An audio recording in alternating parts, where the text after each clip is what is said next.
don't want nature? And now a very special episode of the block. You don't want the nature going on or something? I should close the door.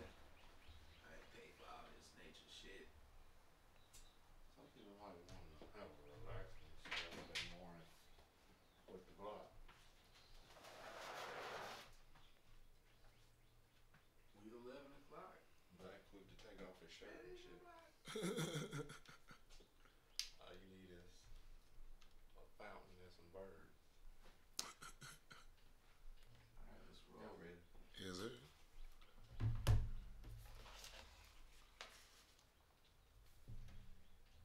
sir. Y'all ready?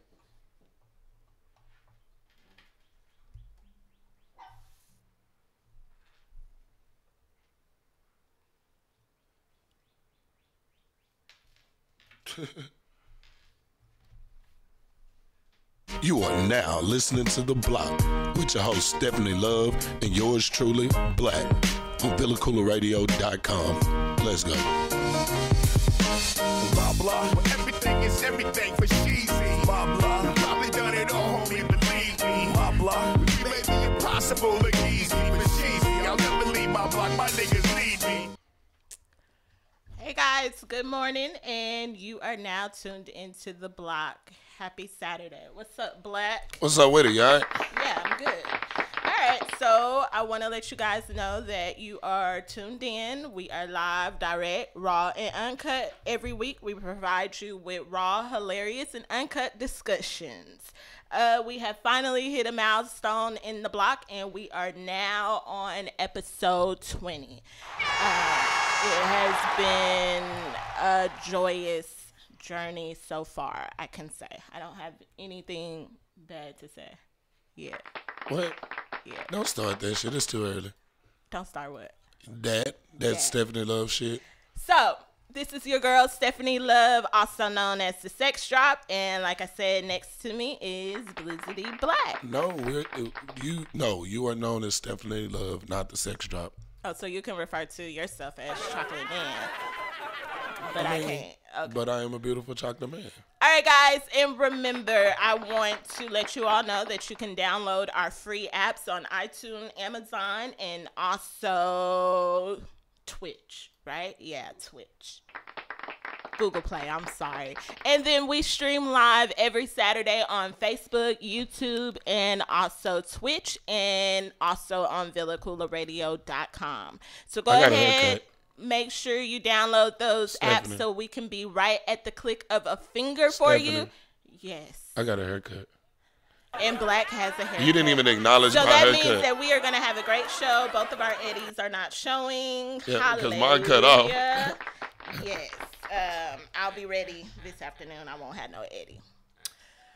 So, guys, let's go ahead and just jump into our first discussion. I do want to let you guys know we have some breaking news later on in the show at 12:01 a.m. this morning. The government has officially been shut down until further notice. So we're going to visit that topic and bring you up to date of how you are affected by it, what you can expect with the shutdown, and we're just going to bring you up to date on all that because some of you may have woken up to that news and don't really know how it will affect you or if it will. So later on in the show, we're going to make sure we touch up on the government shutdown that I call the Trump shutdown. Get into the topic. All right, so let's go ahead and get into our first topic. A crazy story has went on. I have been addicted to this story since I have heard about it. I want to know more. My heart goes out to 13 kids who, as of this week, were found ranging in the ages from 2 to 29 years old. They are the children of the couple by the name of the Turpins who resides in California. However, it was said that they did live in North Texas at one point. A little bit of details of what's going on with this story. This couple has had 13 children. And these 13 children have been confined to one room, chained to beds for years. And as I said, the youngest is 29. The oldest is 29 and the youngest is 2 years old, guys. The reason why they got caught was because one of the kids was brave enough to try and run away. They were successful, went to the police and reported it.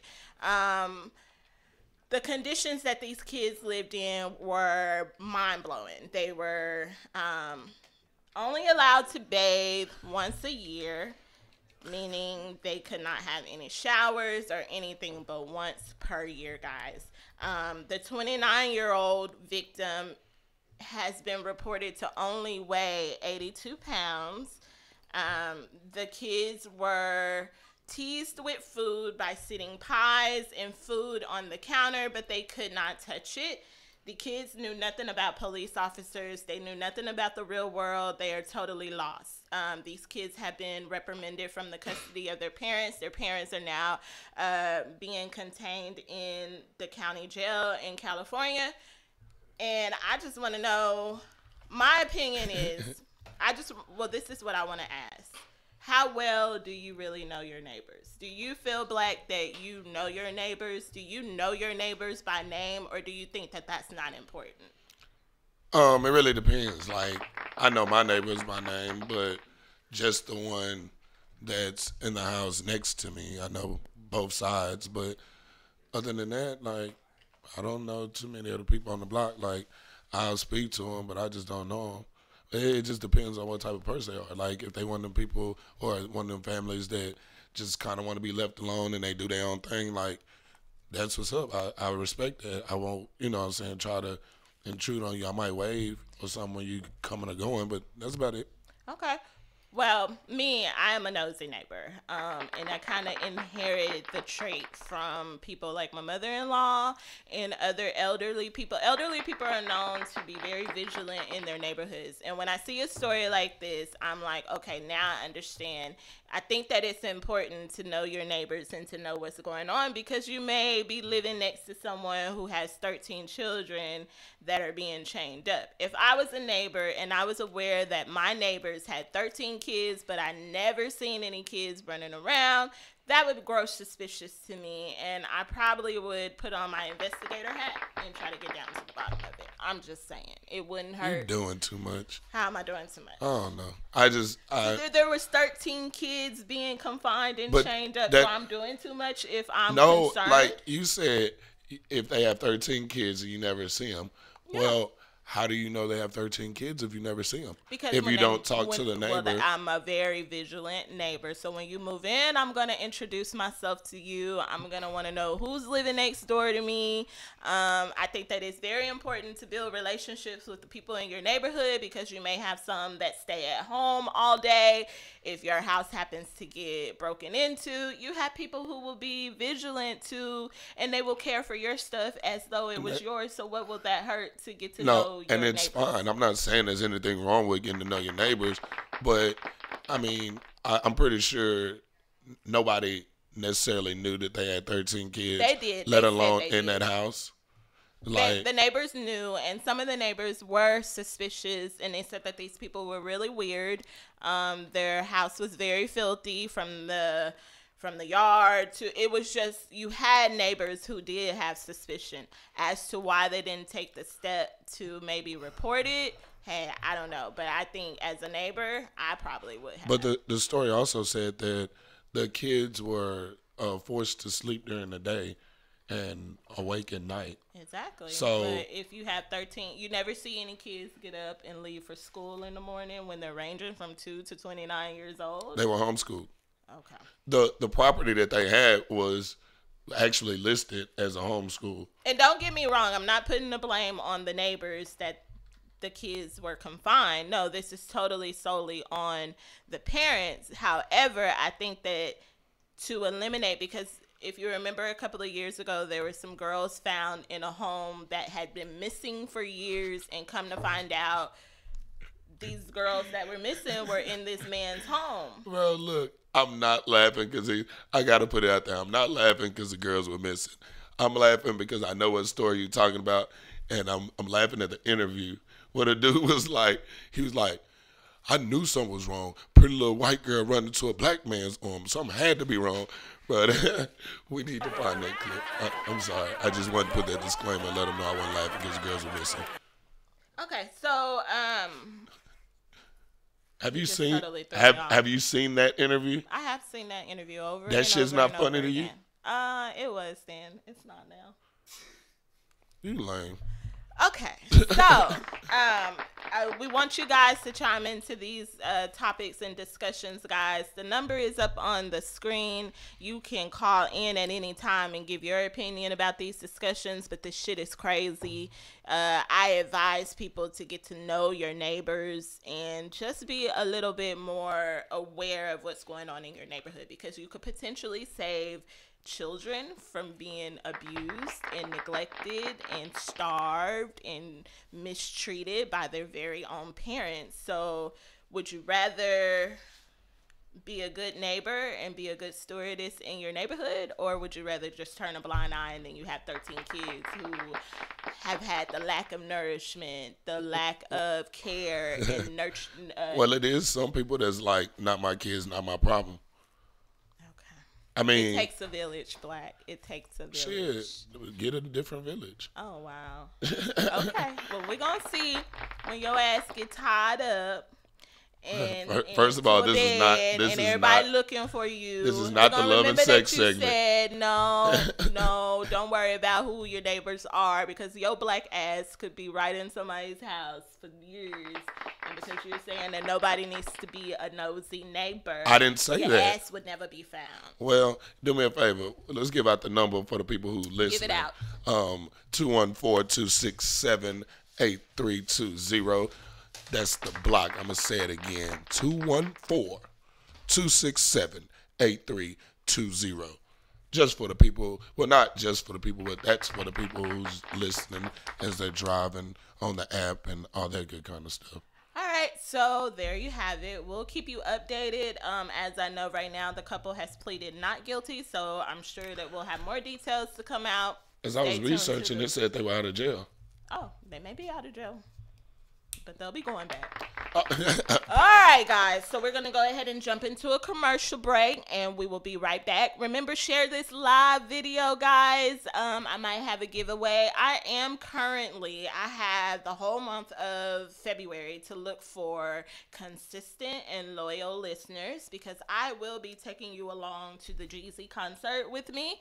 I would love to have 2 people join me in this concert and turn up with The Block and Stephanie Love and Blizzity Black. So, guys, every week, make sure you tune in from 11 a.m. to 1 p.m. You never know. You might be chose. I am looking at people who are consistently chiming into our discussions and being interactive with us. So, let's take a quick break. Stay tuned, and we'll be right back. You're listening to The Block with your girl, Stephanie Love, on VillaCoolaRadio.com.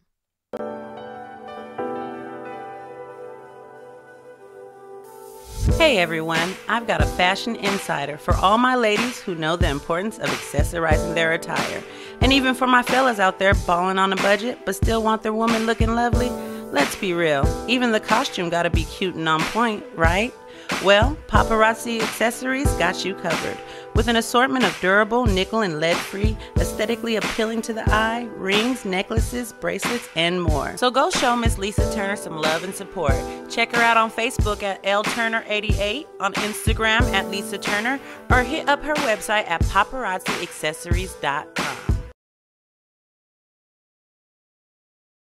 What up, riders? This is your main man's Cal Be Easy. And your boy, Big Marcus. Man, we are hosts of the hottest, dopest sports show in the world. The Real Game, the game inside of the game. Man, you can check us out live every Saturday from 2 to 4 p.m. on VillaCoolaRadio.com. And you can also download our podcast 24/8 on VillaCoolaRadio.com and Google Play. Man, we out this bitch. Man, it's love some. Hey, what's good, Joe? It's your man, Cam King. Hey, be sure you tune in and vibe out to to the sexiest hour on internet radio. That's the Fabric Extent, which airs every day from 4 p.m. to 5 p.m. Central Standard Time. And again, around baby making hour from 1 a.m. to 2 a.m. Central Standard Time. Hey, and then you know what? Right after that, you can turn up with your man, since I host the hippest playlist on the planet. That's the Hip Hop Timeline, every day from 5 p.m. to 7 p.m. Central Standard Time. All exclusively on the VillaCoolerRadio.com. For fans of music, let's go.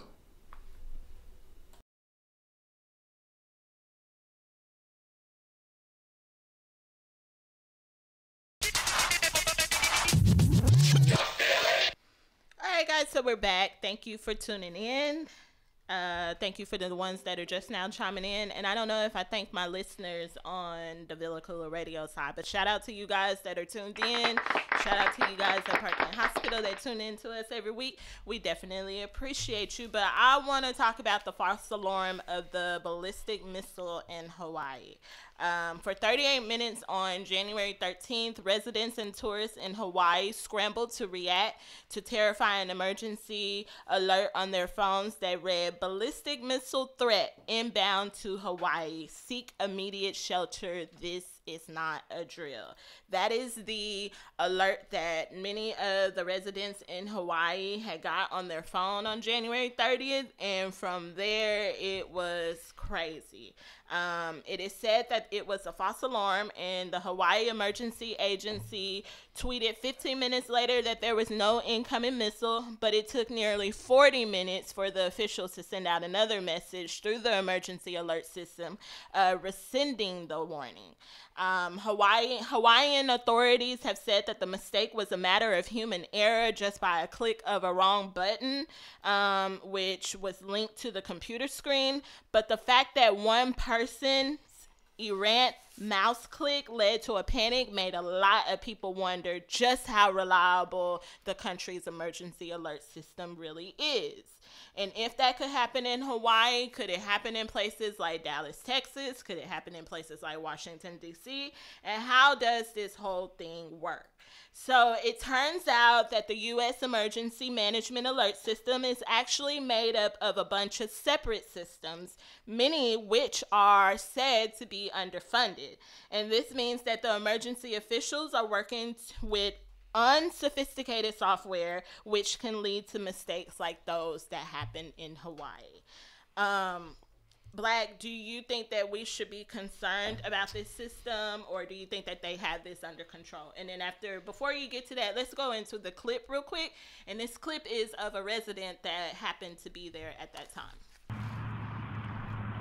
If you're watching this video, that means I didn't make it because of the missile that's coming towards Hawaii. I just parred the last hole, and I just hit the shiznik out of my ball. So, I love you all, but I'm playing golf. It's the last thing I'm gonna do.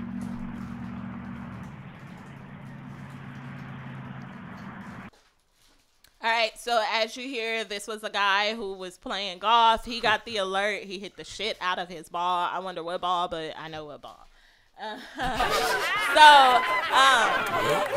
I know I asked you a question before we went to that clip, but let me retract, because there is one question. I put myself in their situation. If I was to get an alert on my phone, the first thing that popped up in my mind is, how would I spend those last final minutes or even hour, however long? What would I have done in that time? What would be the last couple of things that I would have done in an emergency state like that? Black, what would you have done?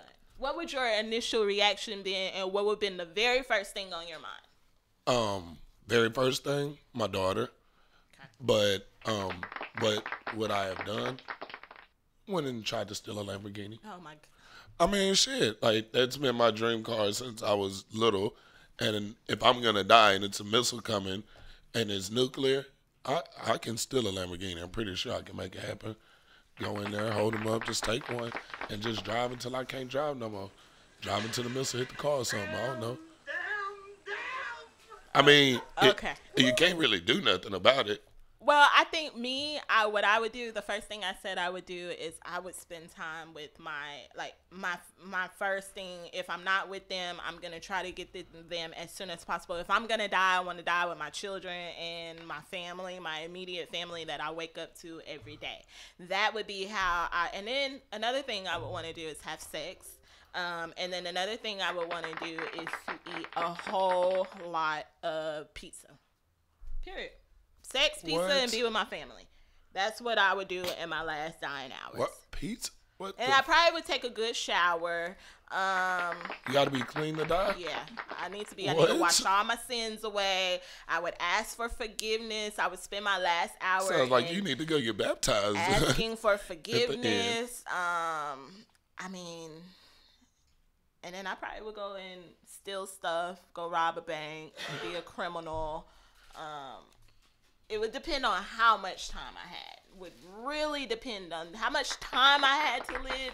Would really make it very important. That would be a very important factor to how I would spend. If I had 38 minutes, I'll just spend that 38 minutes with my family. But if I had like 4 hours, oh man. You're not gonna have 4 hours. No, probably not. You're not gonna have 4 hours. No, hell no, not with our defense system. Like, if it takes 4 hours to get here, it's not gonna get here. But pizza though, like, you don't have to be clean and have a full stomach to die. Like, you don't have to be, but that's how I would spend my last. That's like a waste of time. To take a bath and eat a pizza. Mm-mm. So, Black, what would you do if you knew you had 4 hours left? What would you do? I got 4 hours. 4 hours. I'm still in Lamborghini, and I'm driving as far as I can, real quick. Are you putting your family in that Lamborghini and driving as far as you can? Well, Lamborghini. Or you just gonna be like, I'm hopping in the Lamborghini, deuces to A y'all. Lamborghini is a 2-seater, so then they stuff my like daughter Chuck could be in the front seat. Oh shit! See, true colors will come out if you're left with only 4 hours to live. No, I mean, they can try to follow me. Load up my mama van or something. Okay. All right. So we're going to go ahead and wrap this up. You have anything else you want to say? I really would like to answer the first question you asked me. The first question is, are you concerned? Yes, you're right. I'm sorry. Am I concerned about the error? I'm not really concerned. Let me tell you why. That alert came to people's cell phones, which I have mine shut off unless it's a presidential alert. So, no, for real, like, you can do that. So if it's a presidential alert, like, it'll come through my phone. The Amber alerts and all the good kind of stuff, I don't get that. So there's, you know what I'm saying? If it is erroneous, like, it's okay, but you have a few other types of systems, like, you know, when they do the emergency broadcasting thing, that's very annoying with the that shit. Yeah, you'll hear that on the radio. You'll hear that. You'll see it on the TV. So it's other ways that. So just because it pops up on your cell phone, you wouldn't be too alarmed. I mean, I'd be alarmed. I'd be alarmed, but I don't feel like it's that big of a deal. It is a big deal. My concern is if it goes off, if it's a false alarm, will the alarm go off when we really need it to go off? See, and that's the bad part, because if it's a false alarm and I steal a Lamborghini, your ass is going to jail. I'll be in jail for a long time, like armed robbery, all that good kind of shit. Because I'm not just gonna try to hotwire. I know I can't do that, so I'm gonna have to go to the store and say, "Hey, give me the keys, bitch." See. So you should think very wise, because it could be a false alarm. That would suck. And to make a really dumb decision like that, nah. Well, it's a dumb decision to die on a full stomach eating pizza. I ain't stealing nothing though. All right, so we're going to go ahead and wrap this up. The delivery man may not make it before the missile does. Okay, we're going to go ahead and wrap this up. She going to get her hot and ready. Some fly shit. I got a good fly shit for y'all. So let's go ahead. It's the block, and this is that fly shit. We just some young fly niggas. All right, So, do you truly know how to love yourself? And this could be for the men and for the women, but as y'all know, I'm a strong black woman who fights for women who like to give us a voice. But I want to say, ladies and gentlemen, it's very important to know how to love yourself. If you put self-love first, then loving other people and accepting what you accept from other people will really be very, it'll have a drastic impact. Loving yourself, and it'll be certain things that you wouldn't tolerate, certain things you wouldn't put up with. Loving yourself is said to make you feel better. It's an amazing way to live our lives. Loving yourself, you get the best job that you can, you have the money you need, and also relationships can either improve or the negative ones can dissolve and the new ones can begin. It's not selfish to love ourselves. It clears us so that we can love ourselves enough to love other people. And we can really help the planet when we come from a space of great love and joy on an individual basis. Love makes the world go round. I know y'all have heard that saying, and I want to just say that it truly does. Love is the binding agent that holds the whole universe together. If there was no love, guys, we know that there is love, and we know that we're lacking love in some areas, guys, but at the end of the day, there's love in this world, and that's the only way that we're just not running around very chaotic, worse than what it is. So what we should do is we should stop putting conditions on our love. We can change that, and we can love ourselves as we are right now. And I just want to say that if you are not willing to love yourself today, then you are not going to love yourself tomorrow, because whatever excuse you have for not loving yourself today, you will still have that excuse tomorrow. And maybe you'll have the same excuse 20 years from now and even leave this lifetime holding on to the same excuse. So my advice to y'all is to love yourself. I'm working on that, loving myself and putting myself first. If I can love myself first, I can love other people better. And I've been studying on that all week, and I just wanted to share that with you, Black. How do you feel? You got any input about loving yourself? Is it important to you? I think you do love yourself. I can say that out of Do I love myself? I think you do. I think you I do love that myself. very well. I love the shit out of myself. That's good. That shit. I'm talking about I love myself. I give myself hugs in the morning. Yeah. And I found that you said that. A great way to hug yourself is to take a deep breath in. It is said that when you take a deep breath inhale in, you can feel your heart hugging yourself. And I tried it, and literally I did feel like I was hugging myself. So this week I have been meditating. I read on that this week. And did you say you feel your heart? Try it. You might not can because your lungs probably aren't. Oh man, that's messed up. But yes, guys, so I'm going to be pushing more love, loving yourself, and it's okay to put yourself first and loving yourself, because when you do, you can be a marvelous person. You can care for your family, provide for your family, you can focus. And that was your fly shit. I mean, I believe that that's some important information we can take. Deep breaths and heart hugs. It's the block, and this is that fly shit.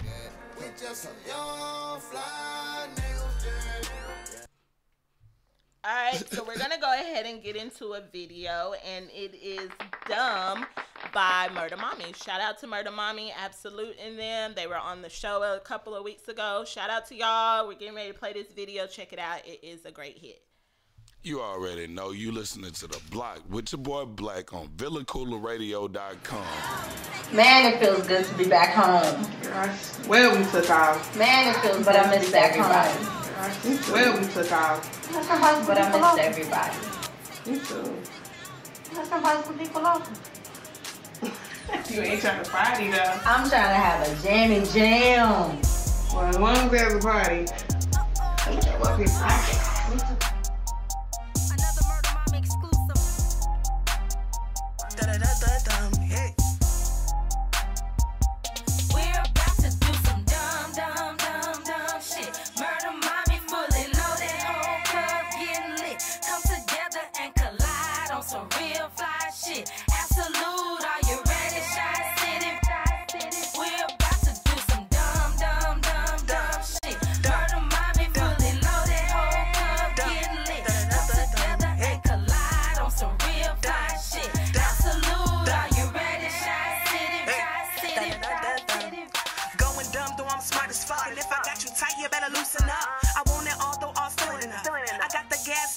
it up. Don't hit my line on BS unless you callin' talking about big stuff. That dumb shit I won't pick up. Nah, I won't pick up. Want more? Well, it's me. Been absolute knocking at your door. Hurting feelings, they hella sore. Ain't playing games, but we on the board. It's captured. Being the beat up is better. All compliments, I'm flattered. The ones who be talking that shit, they not better. So legit, we murder mommies. You murder who? Don't matter. Get that green, them Benjamin Franklin's is the only dude I'm chasing after. Chew 'em up like we chewing gum. Sit to the summit, so you better pop a tongue. Shots of these go dumb and then D-Town in Houston. Let's go. Dumb shit. Murder mommy fully loaded. Whole club getting lit. Come together and collide on some real fly shit. Absolute, are you ready? Shy City. We're about to do some dumb shit. Murder mommy fully loaded. Whole club getting lit. Come together and collide on some real fly shit. Absolute, are you ready? Shy City. Get stupid, get wasted. Everybody get dumb. If I tell you murder mommy's at a motherfucking party, then you niggas better come. This club we run. Greedy just don't want some. Tell a nigga sideline hate, they can be quiet cause they don't want none. Ha! See the bandanas, walk up the club but the hoes can't stand us. Sit down, whole team champions, one step back, 10-4, we hazardous. Toast to the ones don't fuck with us. We don't blow 'em off like angel dust. Fuck up, be ready to bust. Shot smoke some, now hoes ready to puff. Ride, do wanna meet us. Whole click bad but your team can't beat us. So, salute when you see us. Know your chick mad cause the hoe wanna be us. Hate to sound facetious. Bad girl here, there's no mistreating us. We murder mommy's bullshit beneath us. Stepping on toes, bitch, pick your feet up. Smell the loud, it goes down. Haters frown when we clown. We got now, start 'em bound. See the crowd, your heart pound. Can't sit down, shake the ground. Gather round, hear the sound. Black and proud, bloody gown. Murder vow, run this sound. Dumb shit. Murder mommy fully loaded. Whole club getting lit. Come together and collide on some real fly shit. Absolute, are you ready? Shy City. We're about to do some dumb shit. Murder mommy fully loaded. Whole club getting lit. Come together and collide on some real fly shit. Absolute, are you ready? Shy City. Hey.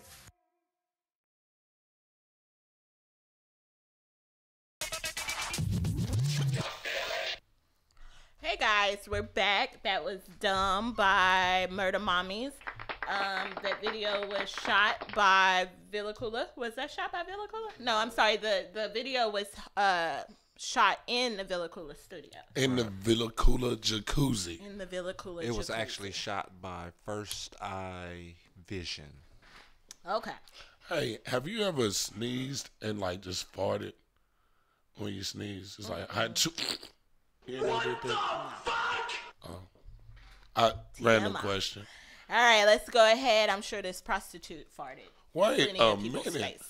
All right, so Is that a fetish? I It read is a on fetish. I read on an article about a woman who was contemplating on what or how much she should share of her past with her fiance.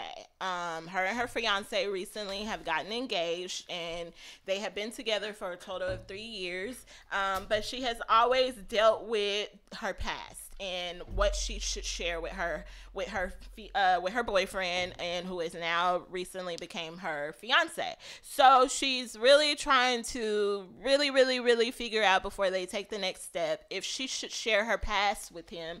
And what her past is that 5 years before she met her husband or her fiance, she was a prostitute.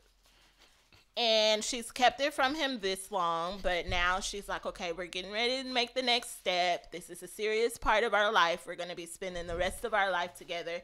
Should I tell him that 5 years before I met him, I was a prostitute? Black. As a man, what about your partner's past do you have to know? What do you have to know about your partner's past? I want to say I don't have to know. I don't know. Fuck. I want to know everything, even though I don't want to know everything. Like, but I know it's something that you would have to know, and if you found out that she did have something of that sort in her past, it probably would be a deal breaker for you. But is there anything that you feel like you have to know before you get married to someone and spend the rest of your life with, spend your assets with? I mean, shit like you being a prostitute before you met You would me, need to like, know that. yeah. Even if it was like 5 years before, like she didn't know she Yeah. was gonna meet you and marry you. Yeah. But okay, I don't. You got to let me know that though, and let me make my decision. You can't just.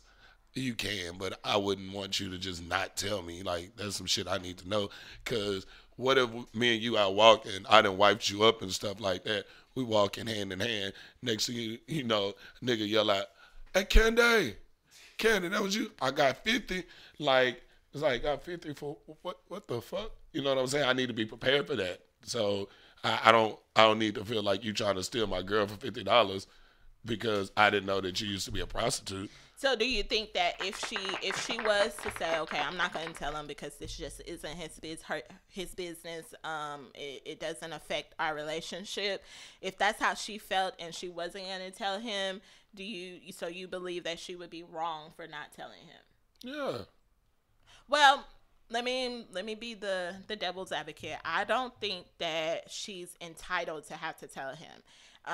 Because it was 5 years before their marriage, before they even got into a boyfriend and girlfriend relationship, I don't think that it's important for him to know that. That might be part of her past that she really doesn't want to talk about, and as long as she's not doing it currently, then I don't think that it's important to have to share that. If she's really feeling some type of way about telling him that, I don't think that she should. I don't think that she should feel obligated to have to tell him.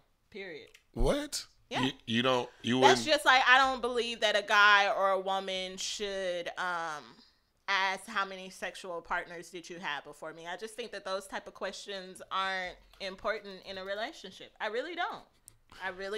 Well, because why would you really want to know how many people I slept with before you? What good does that do for you? Nobody really wants to know, but usually when somebody asks you a question like that is to see if you was hoeing around or not. Like, but I was single. What I do in my I can do whatever I want to do in my single life.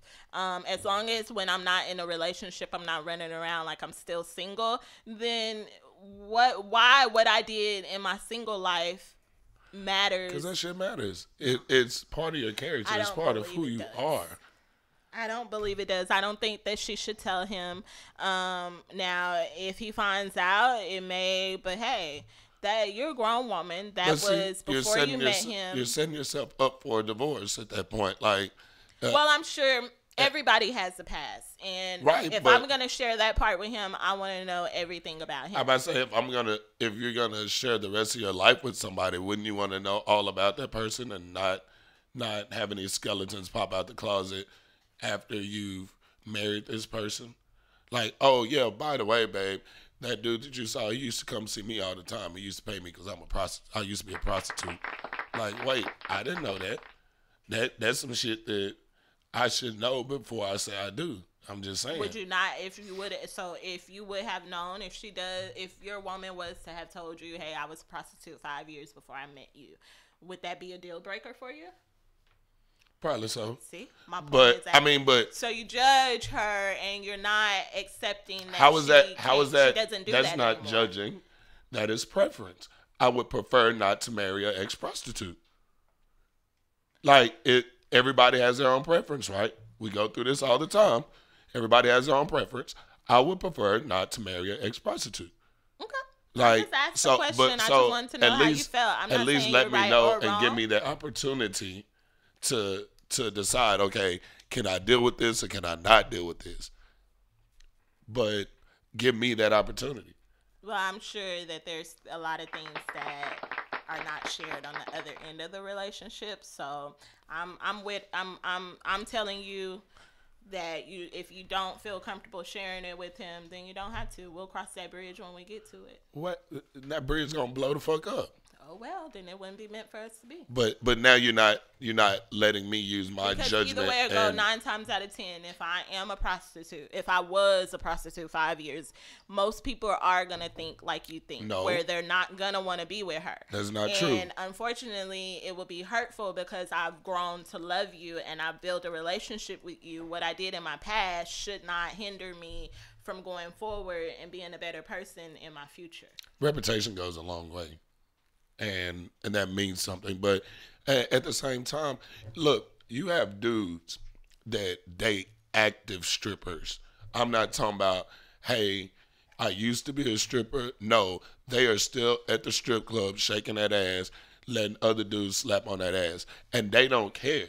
Is niggas out there like that don't care. So I'm sure that she can find a dude that be like, oh, you used to be a prostitute? That's your past, sweetie. You know what I'm saying? This, that, and the other.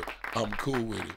But don't spring it on me after I done said, you know what I'm saying, I'm going to vow my life to you and I want to be with you for the rest of my life.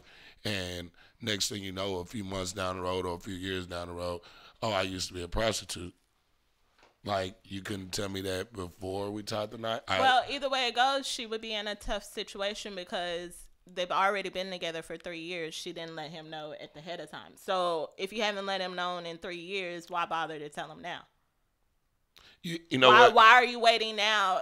Why wait until... Because it's getting real. Like, she might not want to tell. Wait, let me say that again. She might not wanted to tell him because she didn't want to lose him or whatever the case may be, or she didn't want anybody to know. So she didn't know if this was actually going to be a thing and that they were going to last. Now, once he got down on one knee and said, hey, will you marry me? And she said yes. Now that's when it's like, okay, this shit is getting real. We are now engaged. We're about to get married. At this moment, anything you haven't told me is what you need to tell me. And he probably still would have left her. I mean, you don't know that. It could have been certain circumstances that led her to that. She may have been homeless. She might have not been making enough money stripping. She might not be good enough to strip, so she turned to prostitution. She might have just gave blowjobs on prostitution. She might have just did sex. She might have did hand jobs. I mean, it's prostitution either way because she's getting paid for sexual acts, but how far did it go? What did she do? It doesn't but let me know though. Like, so she needs to know you. She needs to tell you the acts that she did when she was that matters too. No, because that will get you kicked the fuck out real quick. So, like, okay, but I don't need you. I need to know. Did you give oral sex? I said it could have been certain situations. I don't need to know what you did as a prostitute. I just need to know that you was a prostitute. And let me make that decision for myself. Now, I might ask how much you charge for a blowjob and then try to pay you just to be funny. But, that's why I mean, petty shit like that. So we're going to go ahead and wrap it up, girl. I hope she wrapped it up. And I'm sure she did. That's why they still together and he's wanting to wife her because she ain't got nothing and all that shit. So she's good. That was 5 years ago. If she had anything like AIDS or something, she would have known by now. So you supporting prostitution? I'm not supporting prostitution. You supporting secrets? What I am supporting is moving on from the past and celebrating your future. But if you marry somebody, you're supposed to marry your best friend and y'all not supposed to have no secrets, right? It's not a secret because this is something that happened before you, before I even thought of you, before I knew that I was going to be with you. If I don't know about it, it's a secret. If when you met me, I was still prostituting, but she was done 5 years before they met. 5 years before they met, she was done. I'm just saying, it's still a secret. It's still a secret. You're my little secret. Can you turn her mic off? Turn her mic off. Later. We're going to go to a commercial break. Go ahead. No, you got it. We're going Black, come on. All right. We're going to go into a commercial break. Y'all stay tuned. We'll be right back. You already know you listening to The Block with your boy Black on VillaCoolaRadio.com.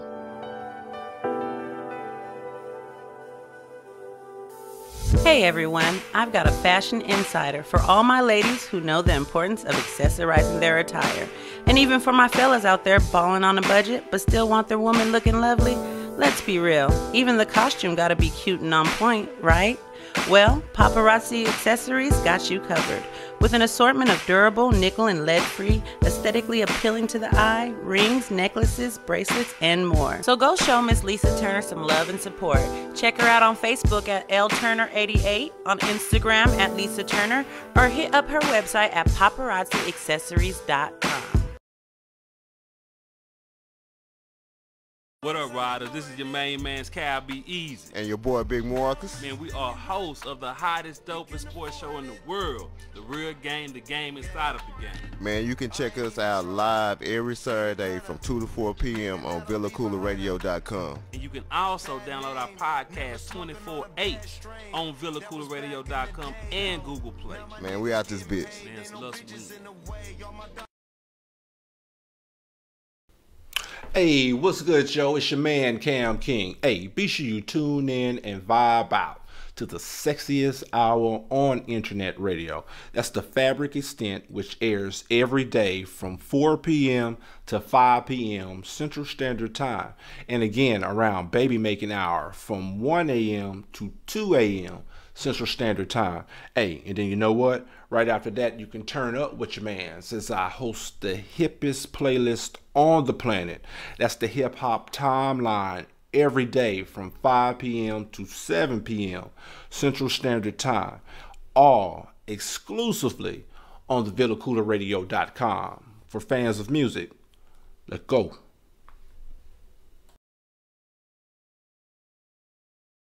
What's up, world? You're listening to VillaCoolaRadio.com. Tell your friends. All right, guys, we're back. We are in the back now. We weren't back earlier. We're back. My fault. Hey, super producer over here, he listening to his own commercial, getting excited and shit, giving off the wrong signals. Calm down, bro. Okay. So we are going to talk, this ties into the whole government shutdown and things like that, but we're going to focus on a family of Michigan whose father, who the provider known as the father in this family, was deported to Mexico on Martin Luther King Day. They are blaming his removal from the U.S. and back to Mexico on the legal blunder that has to do with immigration and things like that. So George Garcia, who has lived in the USA for about 30 years, has to return to Mexico. Well, he is now back in Mexico. He was deported. He has an American wife and 2 children. The Garcia family had been back and forth with immigration officials since the Obama administration, but they are blaming this deportation and unfairness to illegal immigrants on the Trump administration, because this is what they are focusing on. This is the main reason why the government is shut down right now, because they could not come to an agreement on funding for things like the DACA program. So after 15 years of marriage, Cindy Garcia had to say goodbye to her husband, and her children had to part from their father, and they are completely devastated. We do have a clip, right? So we're going to play a clip real quick from the family, from the kids and the wife, and I want you to check this out. So what do you think we can do? What can we tell people? Tell folks what you need them to know. We need them to know to call their congressmen, call their senators, and tell them that we need a DREAM Act. A DREAM Act that will help the people that are already here living in the shadows, that are worried that they may be deported next. It's very hard for the families, as you can see. Separating families is not the thing to do. It takes a toll on the children, and myself and my children are American citizens, and people need to understand that. Okay. So that was Cindy Garcia, the wife of George Garcia.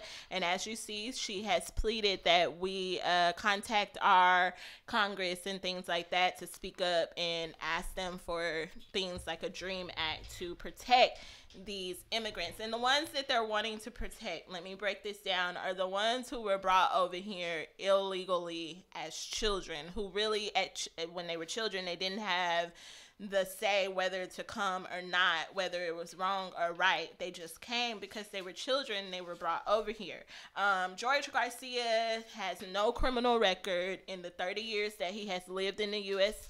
He has paid taxes. He has been a loyal, law-abiding citizen for 30 years in the United States, and he has been a victim of the discrimination of deporting these people back to Mexico. And I just think that it's very unfair. I'm just going to put it out there. I think that this is a very unfair. There are tons of immigrants out there who commit crimes. Those are the ones that I think that need to be deported back. That's where the focus needs to be on. But ripping families apart is a no-go for me. I cannot support that. Go ahead. I mean, it sucks, but he's not American. I mean, yeah, he came over here as a child, and they could have did the shit sooner, but then again, he's not American. I get it. He's married. He got kids. They're all American. He's not American. So, Black, you're not opposed to this deportation, or well, I am American. Other illegal aliens being deported. You're for it, is what my question. I'm not necessarily saying I'm for it, but again, not American. And if you're gonna come to America, I get it. We are a great country, but you gotta do it the right way. So, and when I say the right way, you're gonna say, well, he was a kid, he didn't know what was right and wrong, right? But once he became an adult and he realized, hey, you know what? I was brought into this country illegally. He should have went through the legal actions. Let me bust your bubble there, because he has, and for 4 years he hasn't. It may not have been when he was right at the adult age, but he has tried to take the necessary steps. Getting your citizenship and your immigration papers is not an easy process. I understand that. It is a very long, drawn-out process. You get denied, just like you get denied for disability over and over again. They tell you you have to keep appealing, and about the 4th or 5th time, you finally get approved. This is what the illegal immigrants who do try to take the steps of becoming a permanent resident in the U.S., it's not an easy process for them. It is a lot of money to obtain your immigration papers, but this family has tried to do that, and they have tried to take the necessary steps for him to become a permanent resident, for him to not be an illegal immigrant. He has tried to do that. Okay, well, so gotta try again from Mexico. Well, I mean, the Garcia family expects to be apart from George for at least 18 months. They are still currently working on getting him to become a permanent resident. Until then, he will remain in Mexico, and they're hoping, like I said, to get him back within 18 months. But the delays in these cases often goes on for years, and it's anyone's guess as to when or if he will ever be allowed to come to the U.S. See, and I was gonna touch on that because I knew someone whose husband that got deported, and it's like they got to go back for a certain amount of time and then see if a judge will let them apply for a visa to come to America, and if the judge solely, it's himself or herself, denies, then they can never come to the country again. Okay, but then you have children who are left without their father. You have a family who normally the man is the sole provider in the family. Now you put them in a tough situation. Is it not important? Is it important to separate these families and tear them apart? Is that the American way to live? Is this making America great again? Doing things like this and tearing apart families? Are you okay with that? I mean, That's what you're saying. You're it's okay not my with. slogan. These immigrants are the ones who build our roads. These immigrants they provide thousands of jobs for Americans like us. I'm not saying that all of them are law-abiding citizens. I'm not saying that. But for the ones that, I think that there should be a little bit more leniency when it comes to illegal immigrants who are over here hardworking, paying on taxes.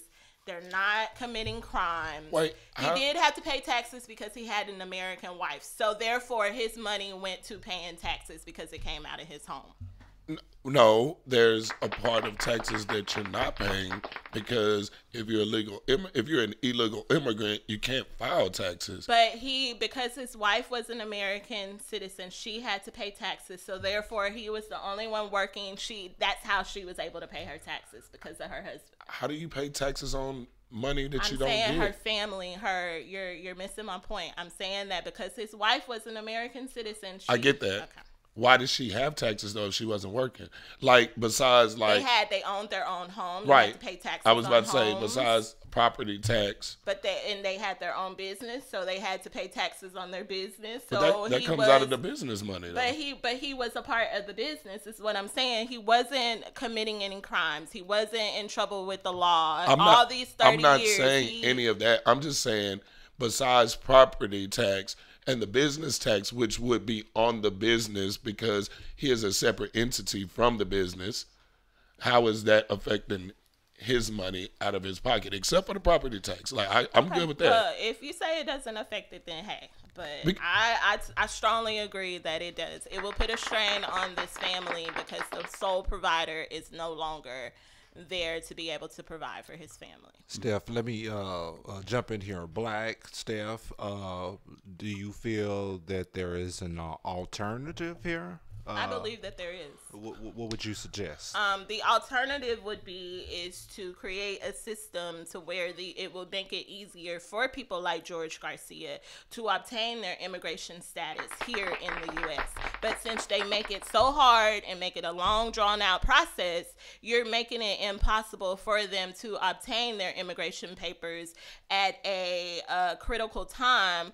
And so how do you, if you're making it hard for them to get their permanent resident, and then you're gonna say that they're wrong for being over here, but they're at least taking the steps. So let's create a system to where it's easy for people like George Garcia, who is a law-abiding citizen, to be able to get those immigration papers so that we won't have to say that they're over here illegally. See, and I understand that, but you say make it easier, and I don't necessarily know the process, but I don't know that it should be easier either. Because if you're telling me that I can become an American citizen after so many years, like I might be that drug dealer that just want to come in, lay low for a few years, stay on good behavior, learn about America, become a citizen, and then I can push what I want to push, how I want to push, and I can start acting the ass, and I can start committing crimes that I would have committed had I still been in Mexico or wherever the fuck I'm from, and it just makes it easier for terrorist attacks and shit like that. So the Mexicans are not the ones. I know they're not. Attacks. I'm just saying, but if you do it for them, you have to do it all the way across the board. It's not like, okay, well, if you're from Africa, you gotta. Immigration, I'm not lumping just the Mexicans because immigration means from all over the world, from all over the country. That's why I said terrorist attacks. Like you make it easier for that to happen because if somebody wants to come over that's part of a terrorist organization, and you made it easier for them to access the country, more of them could come over and they could cripple us easier. Just saying. Okay, we're going to go ahead and end it there, and we're going to jump into some love and sex. Let's talk love and sex.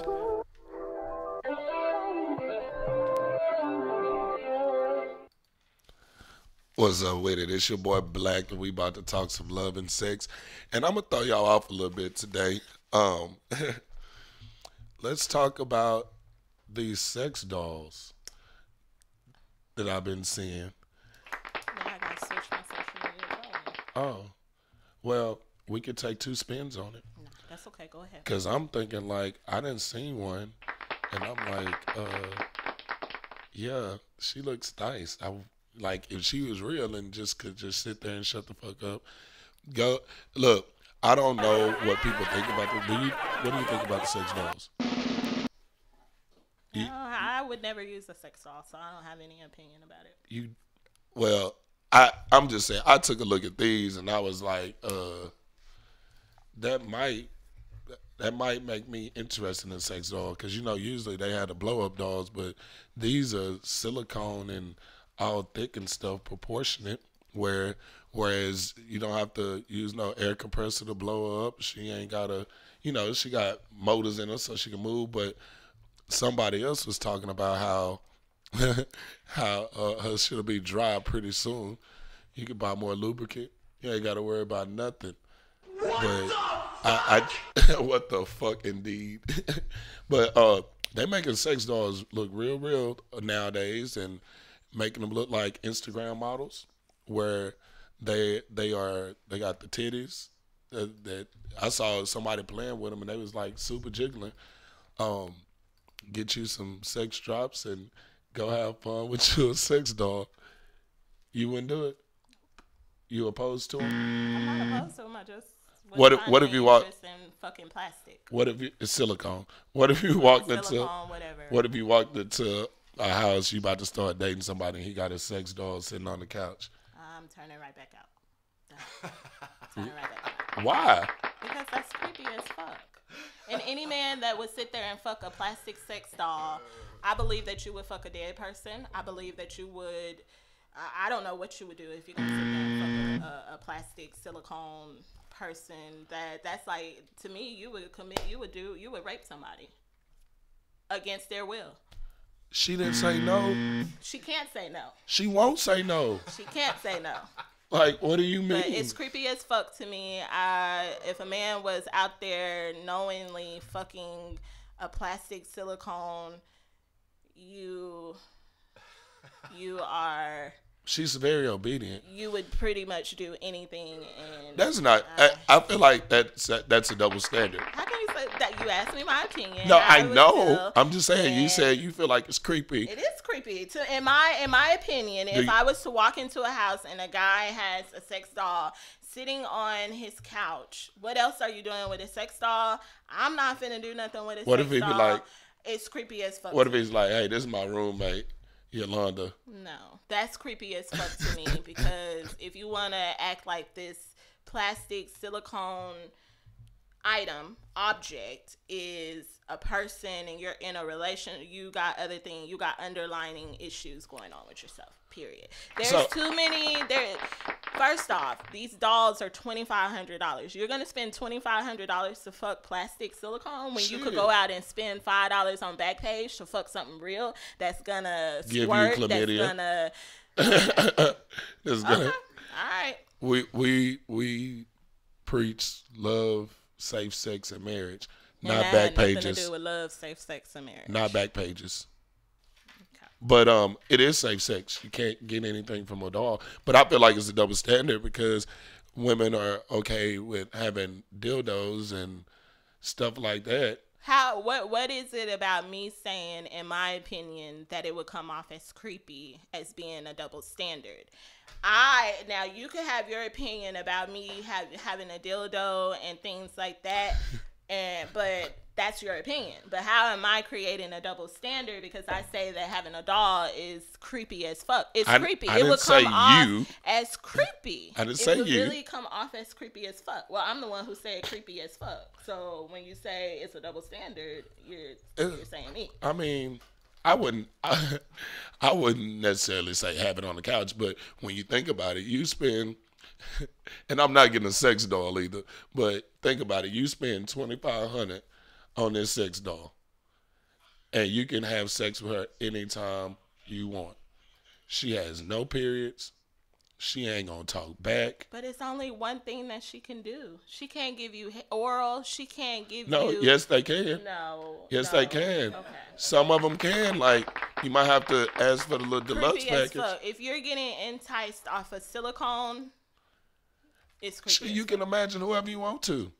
You can, as far as she's concerned, it's Angelina Jolie sucking you. You just yeah. In that motherfucker. You like it, I love it, but it's creepy. They got one that does the whole motion and everything with the. I'm talking about. She got the what's Superhead. She got the Superhead head. Okay. But sex dolls. If you haven't seen it, go look at it. If you lonely and you ain't got nobody that's gonna give you none, go get you a sex doll. $2,500 to get you a whole lot of silicone and a whole lot of not arguments. Love and sex. Let's talk love and sex. All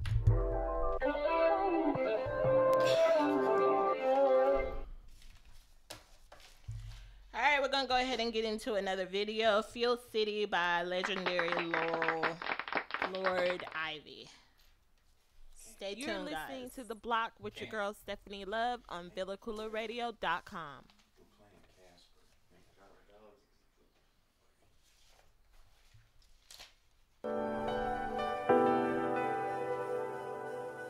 Gang, gang. Hey everyone, I've got a fashion insider for all my ladies who know the importance of accessories. This ain't what you want. Nigga, you ain't talking about shit. This shit ain't for everybody. So you wanna be a gangster? Bang a gangster click.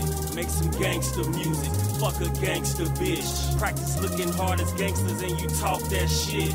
I ain't gotta be a gangster to know that ain't it. That ain't gangster. I ain't a gangster. Oh, you a gangster?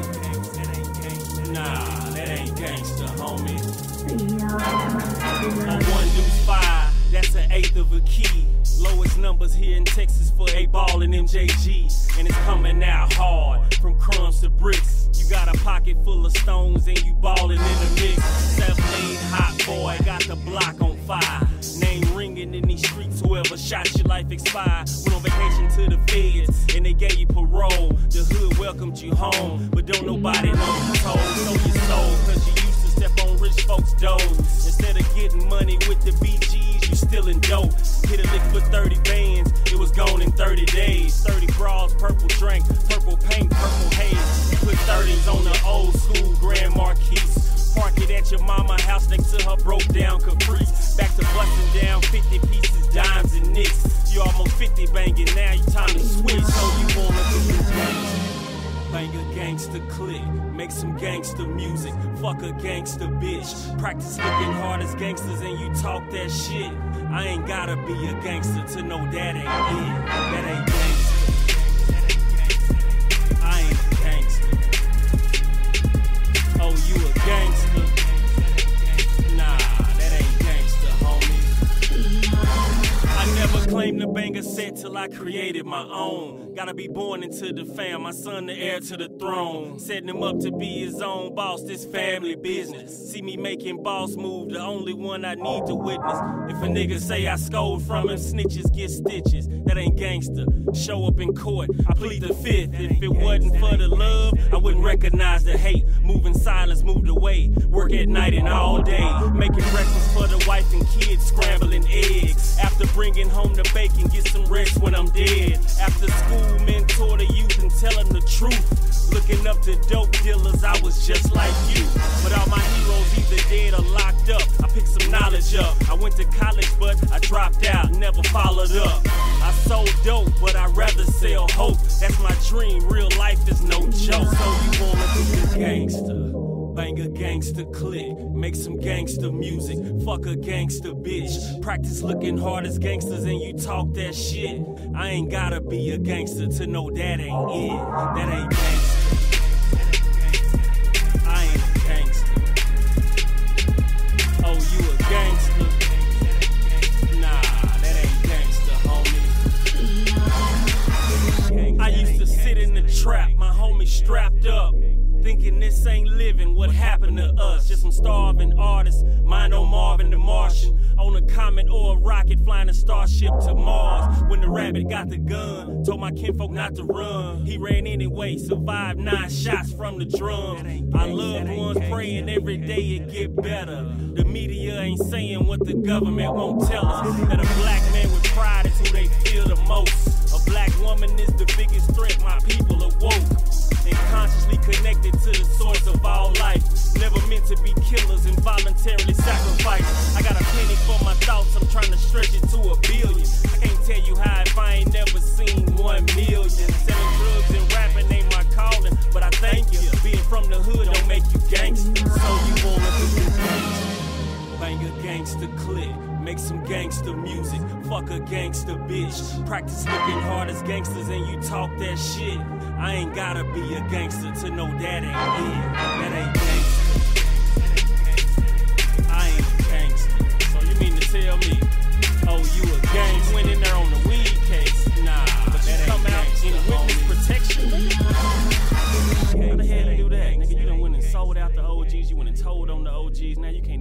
back to the hood.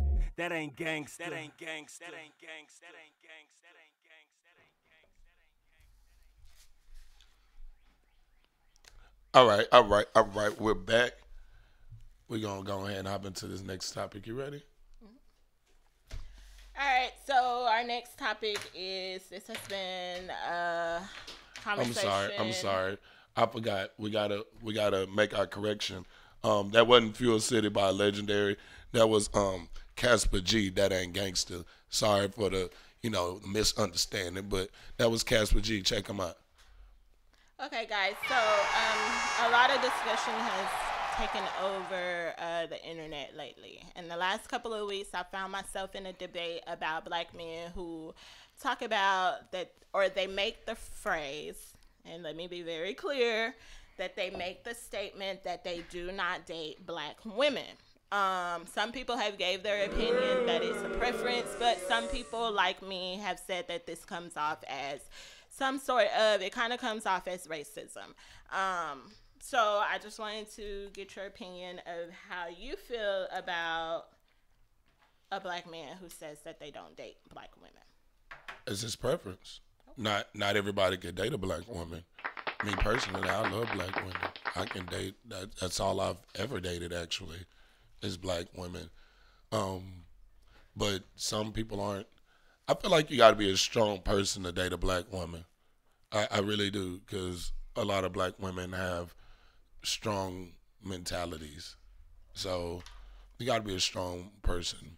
And for them for them to say they don't want to date black women, like, okay, that's their preference. I love our black queens. Okay.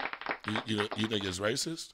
I think it comes off as a little bit racist. And I only state that because I've found myself in conversations with black men who it's not just I don't date black women. They don't leave it there. What they do is they try to demean all black women because of an experience that they had with one black woman. And so because they had that experience with her, they lump us all into the same category as though we all do the same thing that she may have done to him.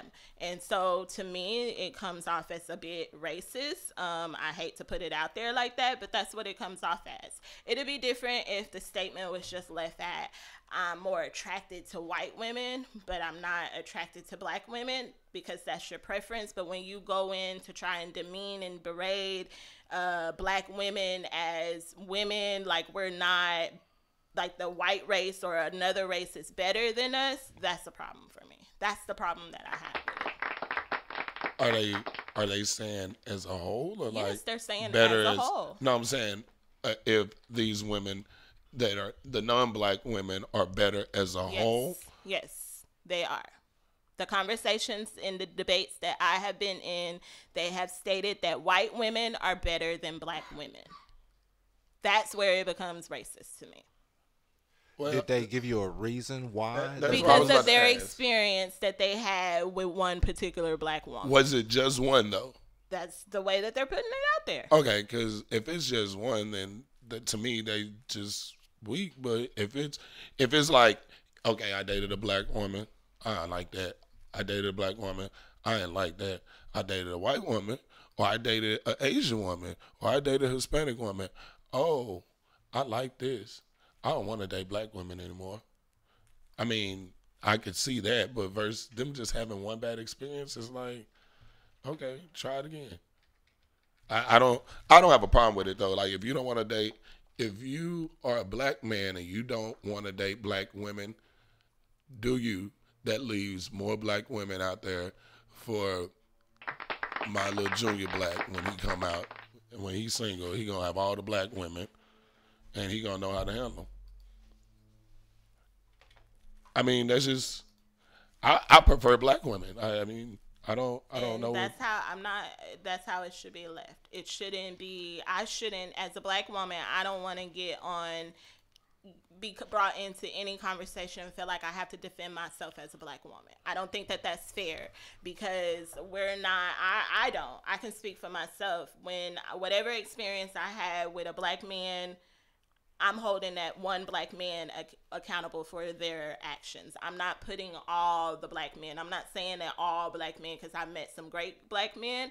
I met some horrible black men. But at the end of the day, their actions, they're responsible for them. I don't lump all black men into one category. Okay, so here I go playing devil's advocate.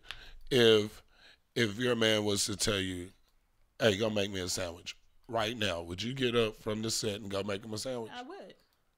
Okay. If he told you, hey, kiss my toes, would you do it? It would depend on what act we're in. If we're in the middle of sex and he asked me to kiss his toes, I'm sucking your toes. But if you just want me to kiss your toes in front of a room full of people and you're trying to act pimp stylish or like you're dominating me, no, I wouldn't. But if it's in the act of intercourse or sex or we're being intimate, that's a different story. But just to sit here and try to make me suck your toes or kiss your toes because you just want to feel superior, nah, miss me with that bullshit. If you want me to suck your toes, lick my ass. You know, okay, I don't need to know. So, Stephanie Love, you saying. would then say that a non-black person who only prefers to date black women, are they prejudiced towards? It depends on what their reasoning is. If they're solely attracted to black women because the way a black woman is shaped, black women have better curves and stuff like that, that's your preference. Right, but when you try to say, because I've had this experience with this black lady, all black women like to argue and fight. All black women they're unstable. You can't say that, because there's some black women who are awesome lovers, who are awesome wives, who create a happy home for their husband. So she's not like that black woman who just is jealous and insecure and things like that. So I'm not going to lump her into that category as she's like that one. No, I'm not. I think no.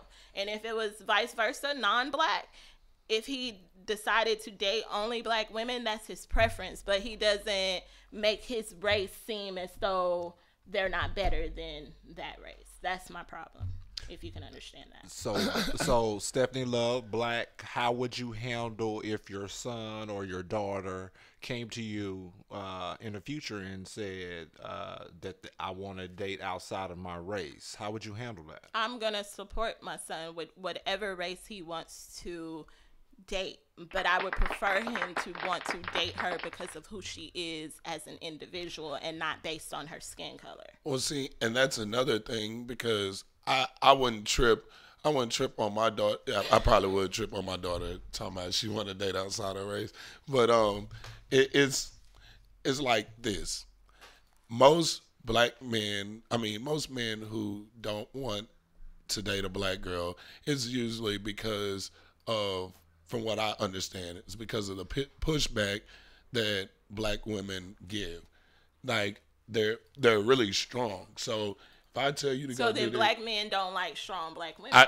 First of all, I didn't say that because at the beginning. No, I'm not saying that you do. I'm just saying that. Don't categorize. Don't put me in the black men category. I'm saying that according to your statement, that black men who say, and they get pushback, that black women are strong, you wouldn't want a strong, and I'm not saying that that's you, but I'm referring to your statement. But some people don't like the pushback. They want you to do whatever they tell you to do. They want you to be submissive. And but then you have some white women who are not submissive. Right, some. Not majority.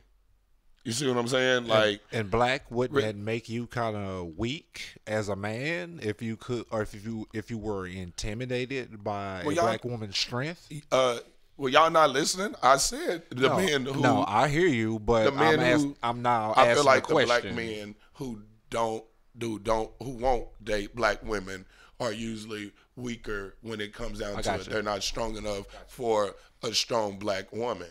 You know what I'm saying? Like, and it's crazy because you can see the difference sometimes in how people react. And just to put it on the flip side, I saw a video the other day that was talking about how black women who date white men are more submissive to the white man that they're dating than if they were dating a black man than they would be. And I feel like that's really skewed because of the sample size and the type of women that were in the video, because most of them grew up in like basically a suburban white community. So their friends and their friends' moms and maybe their mom, you know, kind of showed them the submissive side and showed them how to be submissive to a man. And that's usually the type of chicks that we're talking about. We're not talking about the chicks from South Dallas, because more than likely, not all of them, but more than likely, they're not going to be submissive. They're going to be stronger and more headstrong and more likely to give you the clap back. And then that points to the case that's why some men or some black men don't want to date a black woman, because they don't want to get the clap back afterwards. It's just a thing. Like, you about to clap back now. What did I do to make you think I was saying clap? You set up. You say, I'm gonna put what's left of my foot in your ass. I'm gonna kill him, sugar. I can't sit up. So, all right, we're gonna go ahead and end it there. So, let's go ahead and get into a commercial. You're listening to The Block with your girl Stephanie Love on VillaCoolerRadio.com.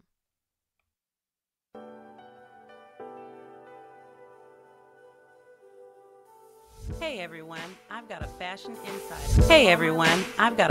insider for all my ladies who know the importance of accessorizing their attire. And even for my fellas out there balling on a budget but still want their woman looking lovely.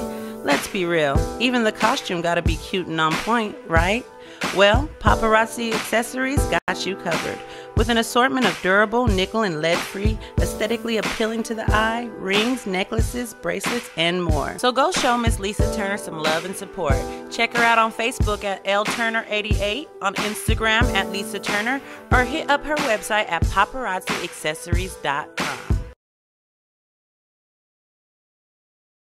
What up, riders? This is your main man's Cal Be Easy. And your boy Big Marcus. Man, we are hosts of the hottest, dopest sports show in the world. The real game, the game inside of the game.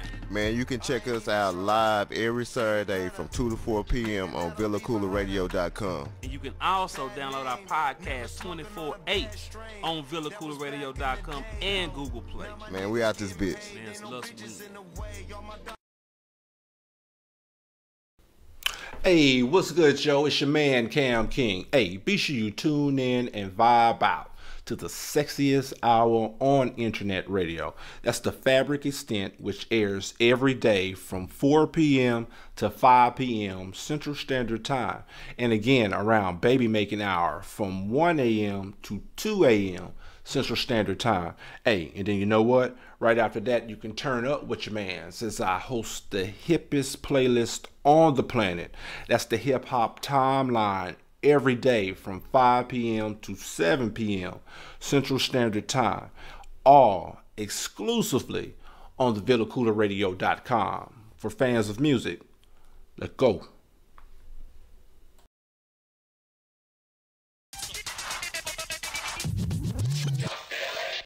Alright guys, so we're back and we're going to go ahead and jump into our next discussion. Students attending a lecture at Tarrant County College were so frightened by their professor's behavior during a recent class that they had to leave the room. When TCC adjunct professor Daniel Mashburn walked into his astronomy class Tuesday, several students were alarmed by his behavior. Some thought it was a joke, while others called the police. There was a student by the name of April McLoy who says her teacher got to class about 20 minutes late, turned off the lights, and was wearing a ball cap, a toboggan, a scarf over his face, and gloves. She said Mashburn never took any of it off, even when the police questioned him after responding to the calls from the student. The students said that the professor talked about the Quran and the moon and the dark night and seemed incoherent and never discussed anything astronomy related. The campus police and the TCC administration say they are doing an investigation, but the professor was not arrested. And the students say they received an apology from the professor, but it's also incoherent. but it also seemed incoherent and still talked about religion. Students have heard from TCC that they will get a new professor for their class next week. And Mashburn has been suspended indefinitely by the college. So, should there be a thorough investigation done on this man? Yep. I mean, what should happen to the professor? No, I don't feel like he should be a professor. I mean, I understand capturing people's attention, but he seemed like he might need some medicine or something. Okay. Like, he needs some help. I definitely don't think that this should be taken lightly, because I am now, although he has been suspended indefinitely, that just removes him from the building. But what if he spirals out of control, doesn't cope with him being suspended, doesn't cope with this, and then wants to come back and retaliate?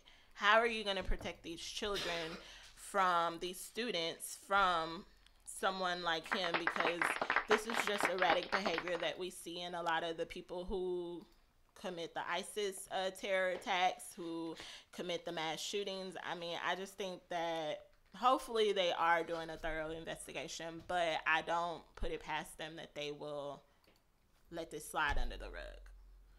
I mean, they might let it slide under the rug, but he didn't really do nothing like hella wrong. Like, he did some crazy shit, some outlandish shit that, like I said, I know I've known a lot of teachers to get attention getter. I mean, to use attention getters, but they say he never even talked about what the subject was supposed to be about. So for that, yeah, he should be removed.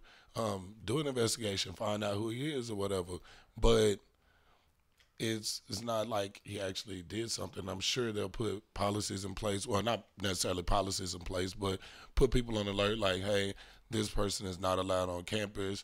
If you see this car, you know what I'm saying, take care of that. They'll be all right. All right, so we're going to go ahead and get into some social media trolling. Man, you ain't nothing but a social media stalker. Are you surfing or are you trolling?